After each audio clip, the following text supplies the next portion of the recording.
Kuki tribal groups have called for an indefinite shutdown in the Churachandpur district in India's Manipur state to protest against the arrest of 4 murder suspects.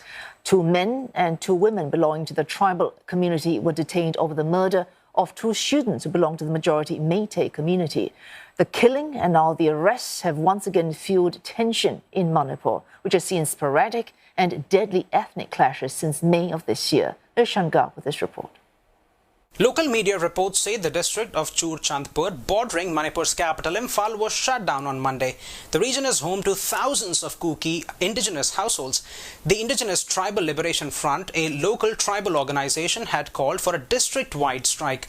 They are calling the arrest of the 4 accused an abduction by state agencies. India's federal investigative body, the Central Bureau of Investigation, along with the state police and paramilitary forces, had arrested 4 people on Sunday.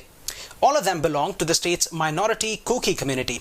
They are being accused of murdering 2 students who had disappeared in July, a charge the Kukis have denied. After pictures of the dead students circulated online, the officials launched an investigation in September. The state's Chief Minister Biren Singh says the accused will face harsh punishment. But the tribal organization ITLF is now asking officials to free the accused. They say if they are not released, quote, more intense agitations will follow. The killing of the 2 students led to widespread protests last week, disrupting an uneasy peace mainly ensured by curfews and internet shutdowns. Student Meitei leaders had protested against the killings, and a mob even tried to set fire to the Chief Minister's residence. Clashes first broke out in May between the state's majority Meitei community and minority tribal groups who had raised concerns over a court order that they said threatened the tribal's constitutionally protected quotas in jobs and education. More than 200 people have died and nearly 60,000 people have been displaced since then. Security in the state has been beefed up further in the last few days, with the federal government deploying senior police personnel to Manipur to calm the situation there.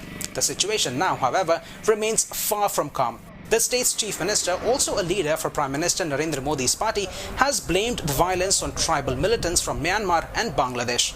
Calling it a war against the Indian Union, he says the federal and state governments will take further measures to tackle the unrest in Manipur.